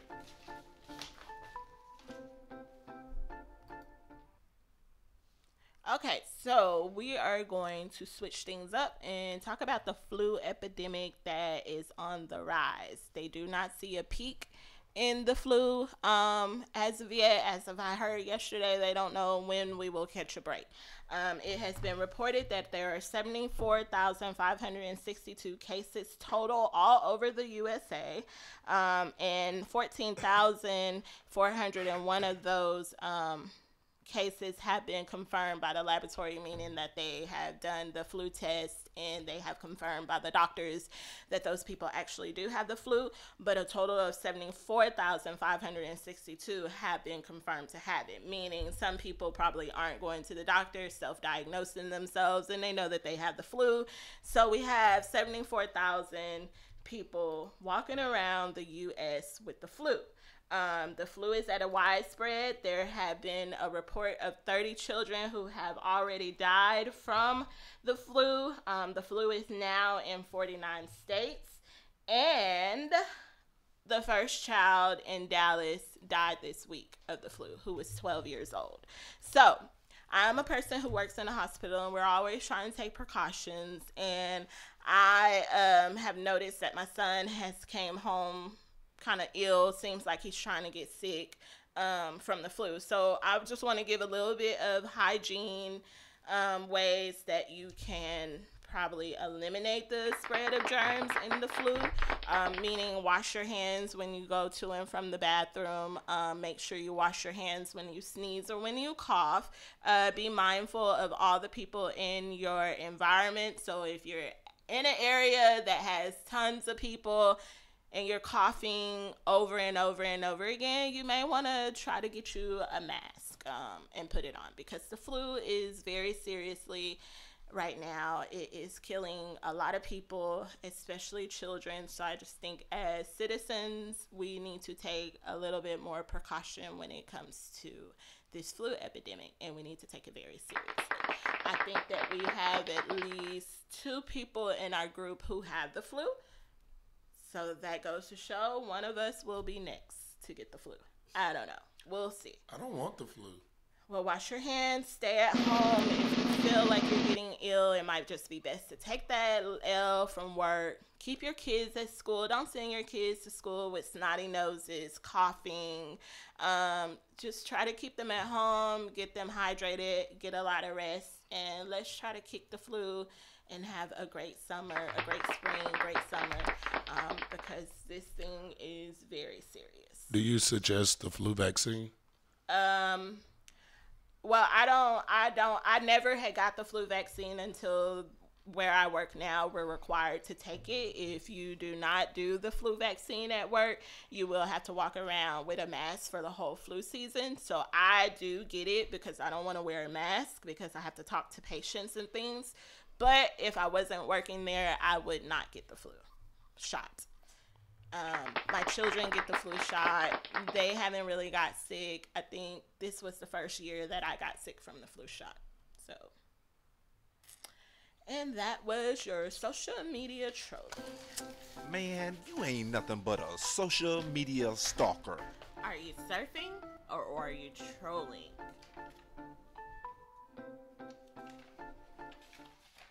All right, so we're going to go ahead and get into our next video. It is called Mercy by our boy Kobe Savage. So check this video out and we will be right back. You already know you listening to The Block with your boy Black on VillaCoolerRadio.com.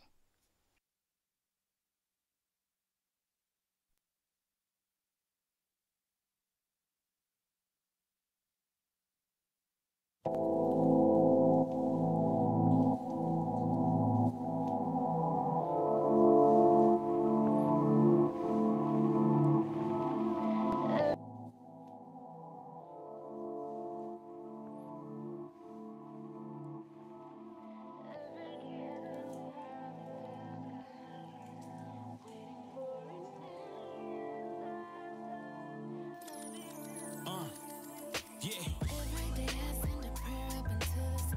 Every day. Waiting for an answer. I'm waiting. Maybe the Lord will forgive me of my sins. Lord have mercy, Jesus Christ. Waiting for an answer. I'm waiting. Maybe the Lord will forgive me of my sins. I'm praying every day, waiting for an answer. Waiting like my brother for freedom about a slammer. All eyes on me like I'm Pac on the camera. I came off the block where they rock with them hammers, with them jobs to turn you down. But the streets will plug you in. Have a cool church going, nigga, out there hugging sin. We were stuck and trying to win, hustling, bringing income in. Not knowing the system, laughing like they coming to the pen. Incarcerated souls sending prayers to the sky, hoping that God sees every tear they cry. I dodged prison, but I couldn't dodge karma. My choices kept me confined. Lord, cover me with your armor. Mercy is what I need. I'm planting seeds like a farmer. But this time around, it's loyalty and it's honor. Maybe if I'm forgiven and Jesus is in my corner, this troublesome life of sin won't bother me any longer. Every day I send a prayer up into the sky. Every day, waiting for an answer. I'm waiting. Maybe the Lord will forgive me of my sins. Lord have mercy, Jesus Christ. For an answer. I'm waiting. Maybe the Lord will forgive me of my sins. I'm smoking kush, reading scriptures from the book of John. If I'm wrong, please forgive me, I'm your fallen son. Misunderstood like a preacher who talks in tongues. You can't relate, your feet never had to walk the slums. I'm waiting for an answer to my prayers. I need peace like my next breath of air. My next breath ain't promised, but I ain't scared. Father, forgive me for sinning like I ain't care. I almost fell out, but I'm still balanced. It's up to me to make the most of each and every talent. Each and every challenge I accept it right. You never know how strong you are until you have to fight. These snakes strike, try and send you to the afterlife. I'm still learning, had to read a few chapters twice. Jesus Christ, have mercy on me every night. I am patiently waiting on your sound advice. Every day I send a prayer up into the sky. Every day, waiting for an answer. I'm waiting. Maybe the Lord will forgive me of my sins. Lord have mercy, Jesus Christ. Waiting for an answer. I'm waiting. Maybe the Lord will forgive me of my sins. I'm Dreaming of a life free from strife, free from fake friends and feds who might indict. Only positive vibes is in my sight. I'm only vibing with God, so when I write, my words bound to take listeners to a higher height. I'm thankful in the morning, thankful in the night. Whenever I'm performing, you can see the light. You can see the inspiration, this is more than hype. I'm the master of these ceremonies. My delivery been precise since a Lord, homie. I'm blessed to bless stages with the good news. I'm trying to split the Red Sea and make a mountain move. My faith stronger than it's ever been. Truthfully speaking, bro, I've never had a better friend. I tried doing this alone, but it's far from done. I need Jesus in my life, Lord, please respond. Every day I send a prayer up into the sky. Every day, waiting for an answer. I'm waiting. Maybe the Lord will forgive me of my sins. Lord have mercy, Jesus Christ. Waiting for an answer. I'm waiting. Maybe the Lord will forgive me of my sins. Every day I send a prayer up into the sky. Waiting for an answer. Maybe the Lord will forgive me of my sins. Lord have mercy, Jesus Christ. Waiting for an answer. Maybe the Lord will forgive me of my sins.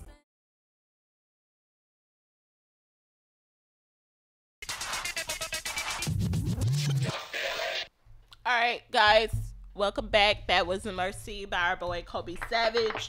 We're gonna go ahead and jump into Streets Are Talking. Listen. The streets are talking. That can only mean one thing. I know when that hotline bling. That can only mean one thing. Oh, we back. Anyway. So the streets are talking. You know what? I'm tired of people telling me that, damn, I lost my thought. Telling me that I'm a Facebook Nazi when it comes to spelling. And so I put it out there on some, is it wrong for me to correct people's spelling? I was looking at a status the other day, and this lady said, it's a grown woman. She said, him and my brothers were close friends. Like, she spelt it like clothes that we wear. And it irks me so bad to the point to where I always gotta try to get on there and say, hey, put the little asterisk by it and spell it the right way. But is it wrong for me to correct people while doing that? Or by doing that, should I say, on Facebook? I think wrong is the word term. I just think I'm like, I noticed it, but I'm like, it's Facebook, that's them. It bothers me. I think that it's more of satisfaction for you for the people who have to go to the extent of correcting someone, it's satisfaction for you. It's not really having their best interest at heart. I think that it's... So you think at that point I'm being a social media troll? Mm-hmm. Because when I do it, I do correct people sometimes, but when I do it in a trolling way. I do it in a way to point out, bitch, you dumb, you spelled that wrong. Wrong word, wrong term. That's why you do it. That's not why I do it. I just want you to know the correct word to use. Now, if you're my friend and you're one of those friends that is active with me on Facebook, I'm a play you just cause, you know what I'm saying? You know better than that. But if you somebody that I'll just mess with like that, I'll just type it and then leave it there. At least you know how to spell the shit or the right word to use. 2 and 2 gets me. It gets me so, it's like it's a feeling in my soul where I can't just walk past it. I gotta say something about it. That is not how you spell that. Can you add an extra O? Can you take an O off? It doesn't bother you though? It doesn't bother. It doesn't. It stands out to me because I know that that's not the correct spelling, or if they use the wrong, what do you call those? Homophones. Homophones.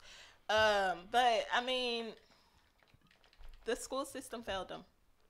Education system failed them. Because if you're 30-some years old and you don't know the correct homophone to use, the education system failed you.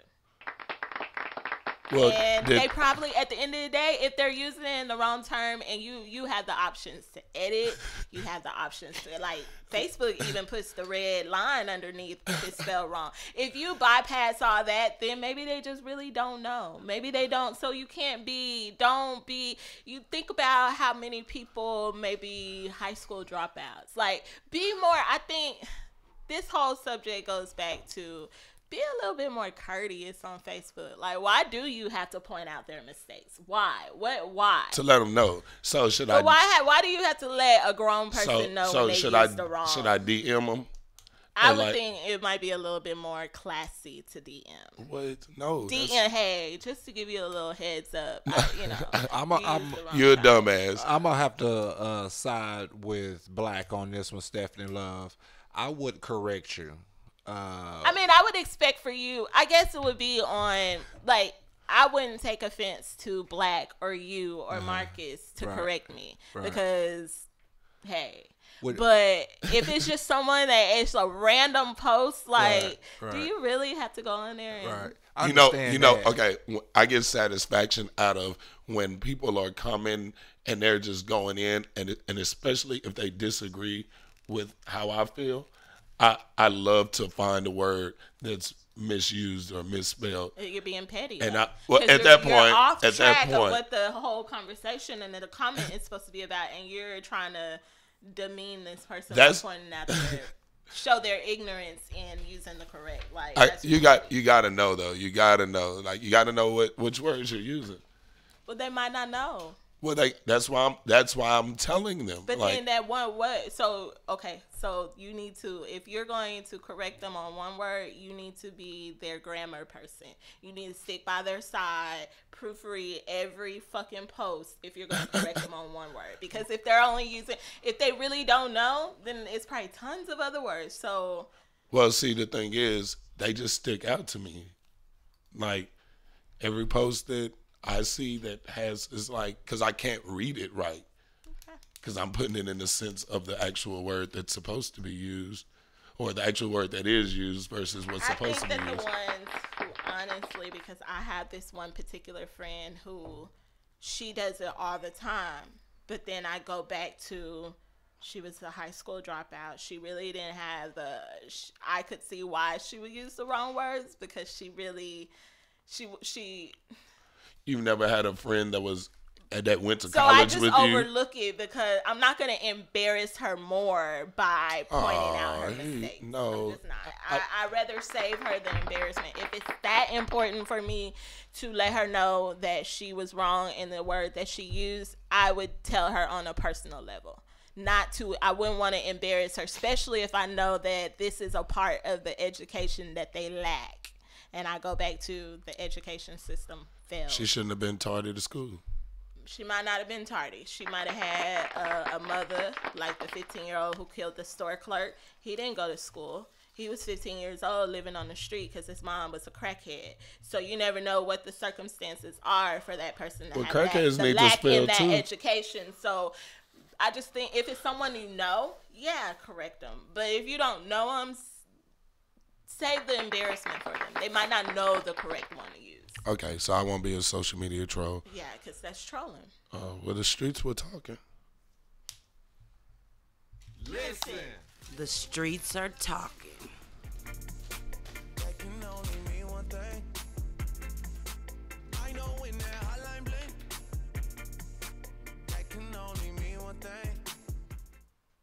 Okay, guys, so we're at our last discussion, and like I said in the very beginning, we had some breaking news. I was up all night, like, really addicted to the whole shutdown. I watched it from the very beginning.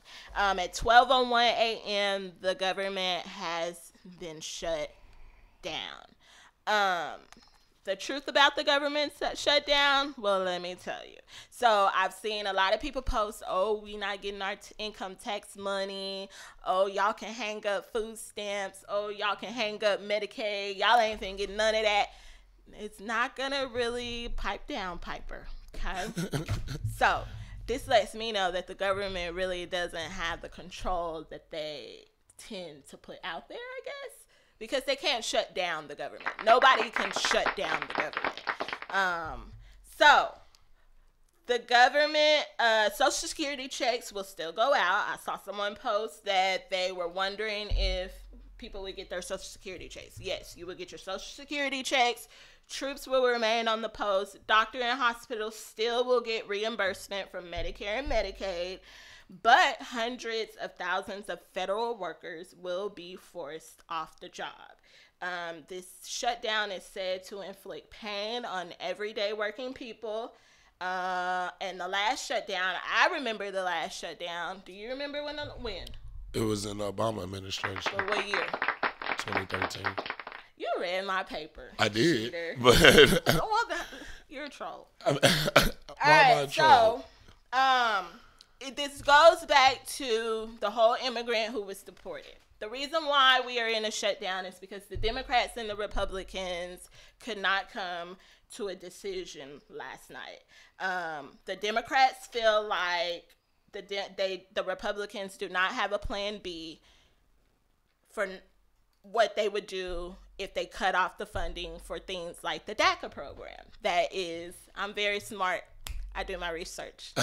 So the Democrats feel like the Democrats are opposed to no extension of the DACA program, as the Republicans want to end all funding for the DACA program and send 80,000 illegal immigrants and tear up 80,000 families to go back to Mexico.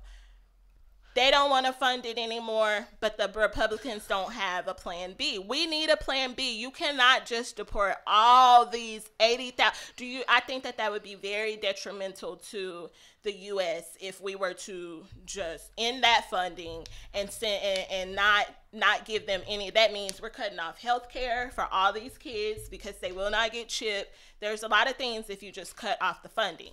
But what is the plan B? That is what the Democrats want. Republicans are not giving it to them. So therefore, we're at a shutdown because they cannot come to an agreement.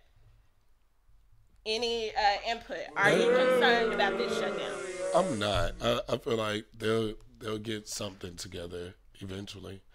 Like, how long was the shutdown in 2013? That I don't remember how long it was. I believe it was only a day or two. It wasn't it didn't last too long.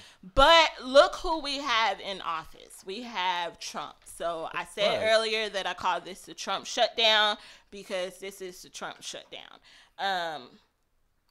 I think that the world is just evolving. Things that we have tried to sweep under the rug are being forced to the top, and we're having to deal with them.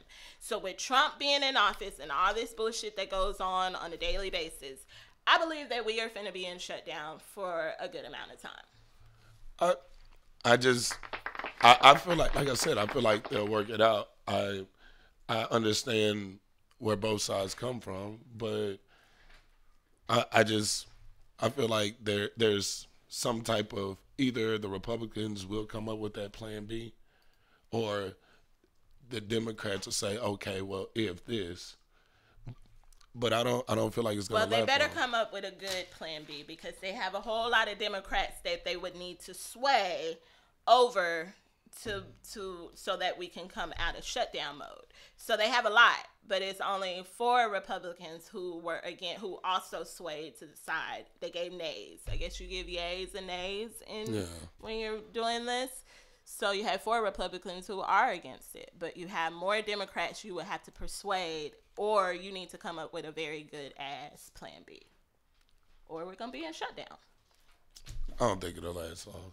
So know your income tax is not going to be, I don't think, it hasn't came out yet, but as of right now, from what I have researched, we will not be affected as far as our income tax. We will, hospitals will still get funding from Medicare and Medicaid. Social Security checks still coming on the 1st, I believe they come. Yeah. And, but people who work for the federal government will not be able to report to work. So the question is, do they get PTO?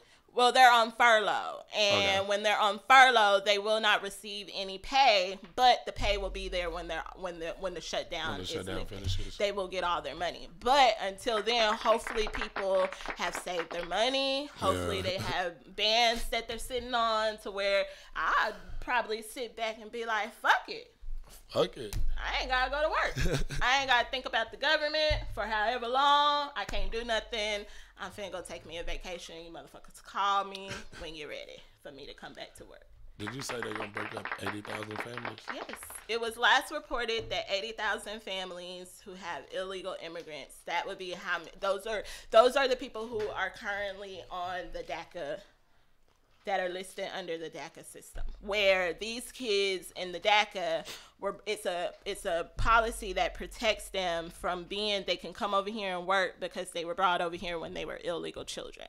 They don't want to fund that anymore. They don't want to do that anymore. The Republicans don't want to do that at all. That's because he's trying to build a wall. You think they're gonna build it?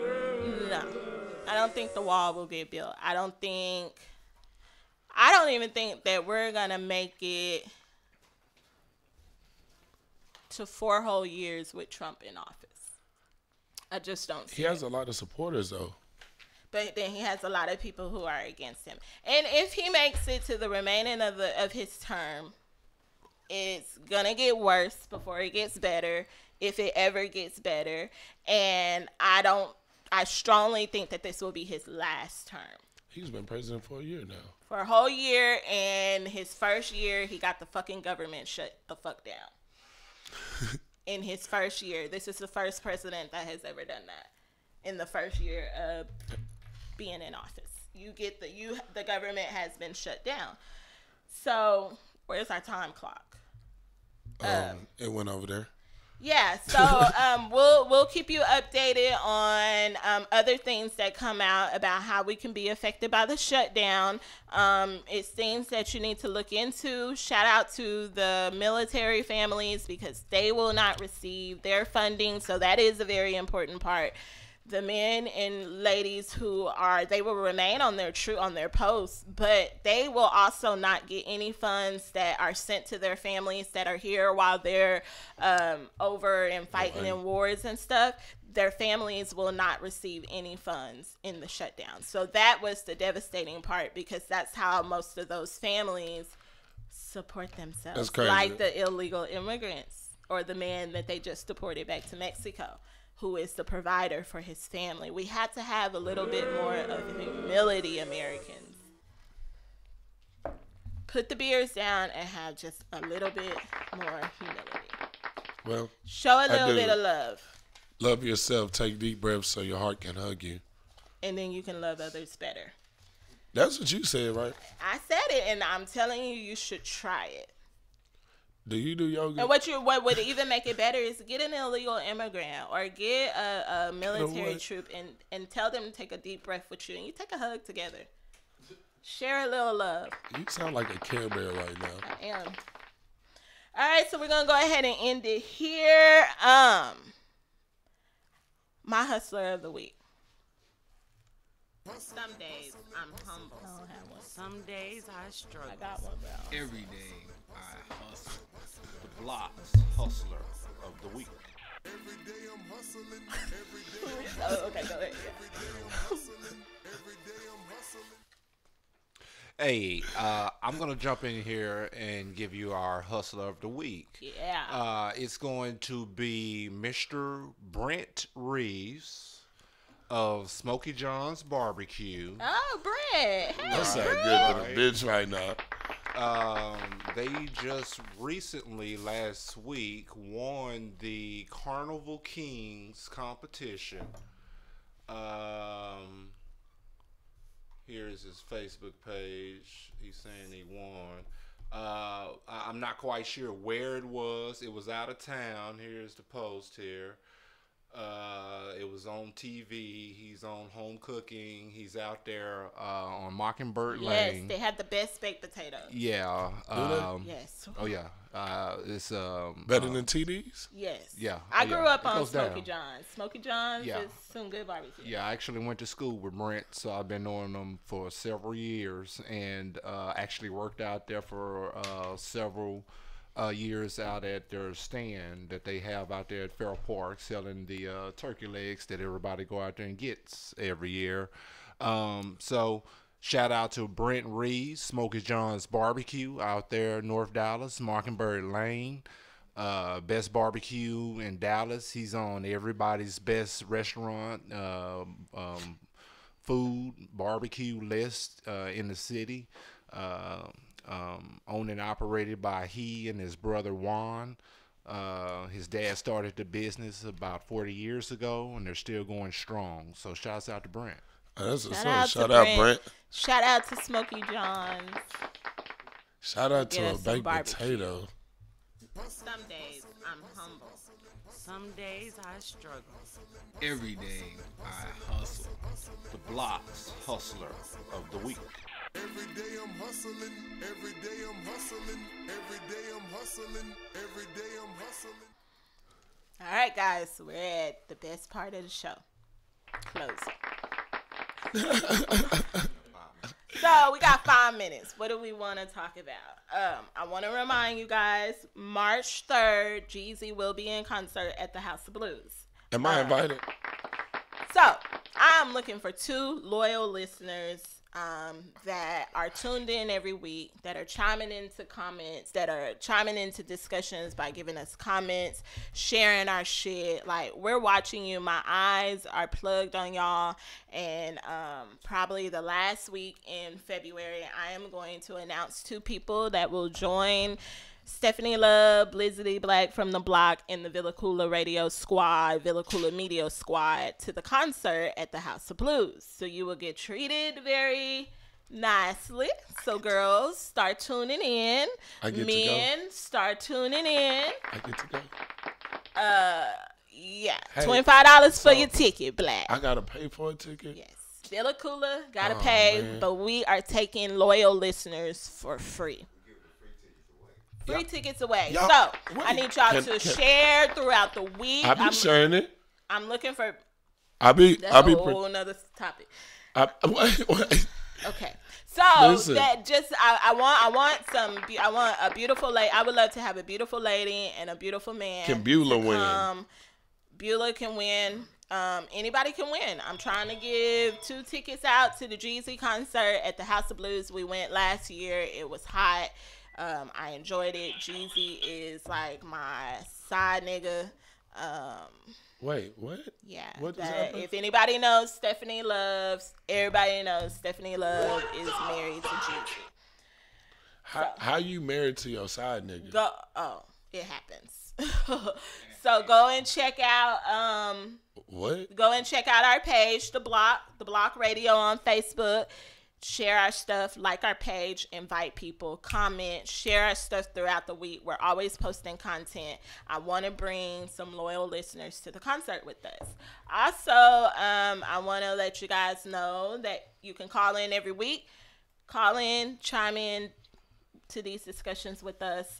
It's very important that we hear from you guys. We want to know how y'all feel. We want y'all to hit us up. Tell us what you need on the show, what you would like to see on the show. If there's anything we can do different, go and review our page. Black, you got anything to say? We got 3 minutes. You was talking fast. 3 minutes? Well, Time is ticking. I just want to know about this show and this ticket. I can't win. Beulah can win though, right? No, Beulah cannot win. You just said Beulah can win. No, Beulah can't win. She didn't sign up for that shit. You kind of signed her up for it. We ain't know nothing about Beulah. Beulah just took over. You brought Beulah with you. I don't know how you met Beulah. You might have met her the day before, but ever since then, you ain't got rid of her. Nah. Beulah. No. Beulah No. didn't show up today. She didn't. She in class Sunday school on Saturday. Okay, so what do you have up for the rest of the day? What's up? Where are the bottles? Where are the bottles? 2 minutes left. And why are you not talking to me? Where are the bottles? the bottles are at the liquor store. The way my bank account is set up right now, I feel you. ain't no bottles. I'm gonna jump in here. Shouts out to Marquise Kennedy. That's whose song we featured today. We'll try to get it in again next week. So shouts out to him. Casper Genius. He's originally from Fort Worth. So good looking Casper G, and hope you tune in next week. We'll get you in again. Oh, well, I'm sorry. That Ain't Gangsta is the name of the song. That ain't gangsta. All right. So we're out. Thank y'all for tuning in to The Block. We'll be back next Saturday, episode 21, 11 a.m. to 1 p.m. Visit us on VillaCoolaRadio.com. Class is now dismissed. Yay. You've been listening to The Block. If you miss any part of the show, you can catch us every weekday, or you can download the podcast on VillaCoolaRadio.com. School is over, and we out.